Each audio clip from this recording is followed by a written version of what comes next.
It's Chris from Good Roads, and I have been designing presses to make fingerboards for a while now. What started as a weekend project to kill some time has turned into something much bigger, and over the last few months I've been working on my latest and greatest set of presses. And I'm happy to announce I think they're finally ready for the big time. So let me take a couple minutes, tell you what I've been working on.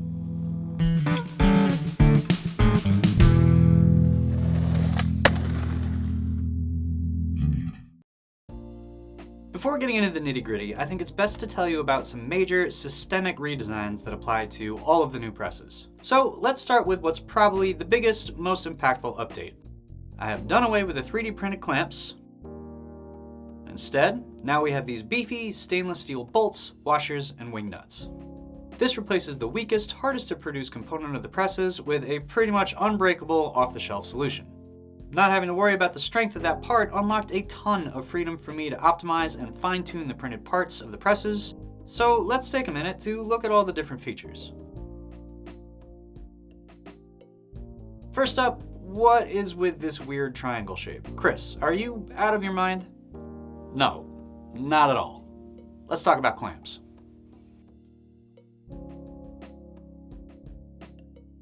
When applying clamping forces to a material, the force projects outwards from the clamping point in a cone at a 45-degree angle. Those cones of force are the heart of this new design. The geometry of these parts take the clamping forces from the bolts and distribute them evenly along the surfaces of the mold. This results in a more even clamping pressure, which means better presses with less errors and stronger, snappier decks. That alone is a huge improvement on these presses. But as I was doing R&D and prototyping, I kept running into a couple of issues that honestly I've been running into the whole time that I've made fingerboards, and I had just kind of accepted that they were part and parcel of making these little decks. But even though those issues are common, why accept them when I could fix them? So I did. With all the molds I've used so far, I've sometimes run into a problem where certain areas of the mold will pinch the stacked veneers, and that pinch holds the end of the veneers, resulting in tension in the wood that prevents other areas from getting pressed correctly. Don't get me wrong, it still makes a good deck, but it's not the exact shape intended by the mold. So the first thing that I needed to do, before I could even think about countering that, was spend a ton of iterations refining the offsets of the mold faces, and this guaranteed that the spacing between the male and female part of the mold was exactly the thickness of the boards that we're trying to create. Once I knew my curves were all hugging the veneers correctly, then I was able to tackle this pinching problem, and I came across an additional trick that I think is kind of a big deal. If you look closely at this batch of molds, you'll see that the nose and tail have a larger capacity than the center of the press. This means that when you tighten the press down, the center of the deck, the concave, gets pressed first, and the ends of the veneers are still free to move around as needed to conform to that shape as it's being pressed. Once the concave and pockets of the decks are pressed, you can then continue clamping down the mold, which will flex it just the slightest bit to remove that extra capacity and press the nose and tail. This essentially presses the deck from the center out, and that means no more pinched veneers, no more weird gaps, just even, accurate presses. Just to quickly mention a couple other big system-wide features, every set of molds has an integrated drilling guide, and they all have feet for added stability and a mounting hole for screwing the press into a backing board.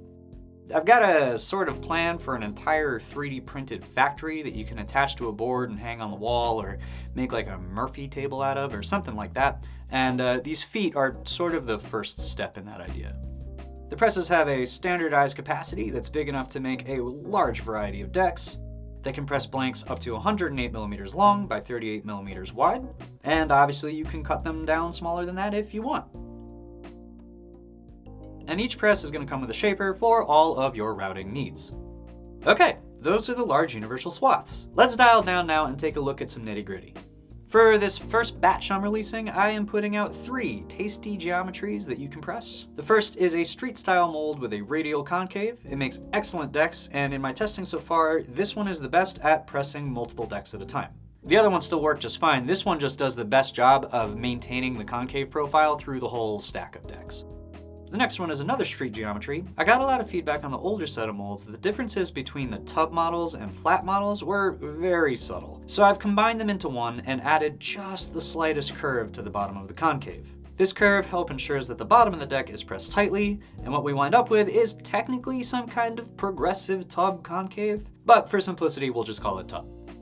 And then the third one I am super excited about because I've wanted to do it for a long time and a bunch of you have asked for it. This is a retro old school style geometry. I'm calling it retro because, well, I cheated a little bit on the nose. Instead of being perfectly flat, it's got the slightest curve to it, which results in a little bit of a spoon, giving it 100% old school looks with just a little bit of modern functionality. This one also features a shallower flat concave and a slightly less steep tail.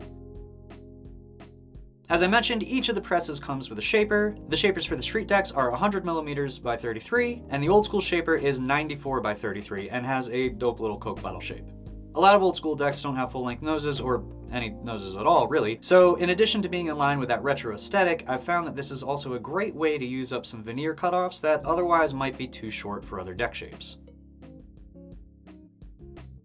And while we're on the topic of shapers, let me change lanes just for a moment. I get a ton of requests for variations on the shapers that were available with the old set of presses. Can you make it a millimeter wider? Can you make it a millimeter shorter? And while I very much want and intend to make a whole bunch of different varieties available and have them available for you guys to get in the shop, both digitally and physically, having the entire spectrum of sizes and shapes of fingerboard shapers available to manufacture isn't really tenable, and it kind of goes against what I'm trying to do here at this channel. As much as I love when you guys take my tools and make the boards that I design, I really want you to make your own boards. So in order to enable that, I'm releasing for free a design file to make shapers for all of the molds in this system. Included in the files are .step versions of blanks for shapers for all of the molds in the system, as well as a Fusion 360 working file, which contains a sketch for an example shape. If you know 360, you know what I'm talking about. Those files will live on their own page on the website, which is going to be linked down below, and they'll also be included in any of the digital sales of the molds and the mold files that you get from me. For me, this is great. I've wanted to run things this way for a while. Life kind of got in the way, but I'm going to keep developing good roads, shapes, and shapers that you'll be able to get over in the shop, especially for that new old school mold, because there's just a ton of awesome possibilities there. If you want to make your own, if you want to design all your own shapes or get very specific with the dimensions, now you can. It's that much easier. I'm thinking it would probably be a good idea to make a video showing off how to use those design files. So let me know what kind of shapes you'd like to see down in the comments below. I'll pick a couple and I'll do a demonstration and show off some techniques.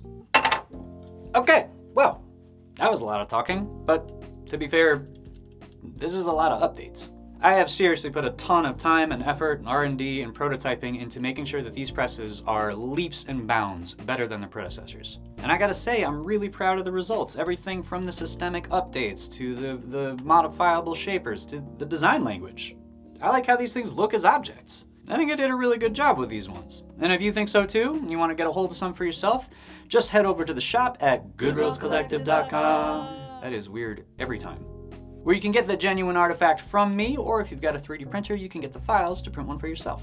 Getting everything together for this release has been a ton of effort, so I'm probably gonna go take a nap. But this system is fun as heck. And even though we're starting out with only 3 mold types available, I can easily expand it to make all kinds of different boards, so let me know what you'd wanna see. We'll get a video out on how to utilize those shaper files, probably do some other tool designs for making fingerboards a little bit easier, and then maybe we'll try something a little bit bigger.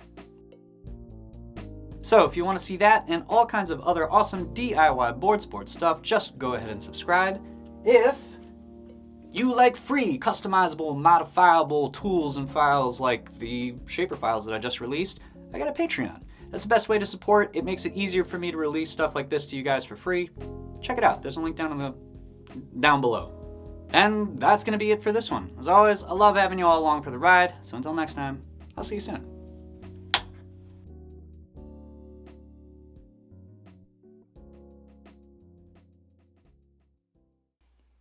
For this first release, I'm putting out 3 tasty deck geometries. For this first release, I'm putting out 3 tasty deck geometries. Wow, that's hard to say. I'm like, again, struggling this morning.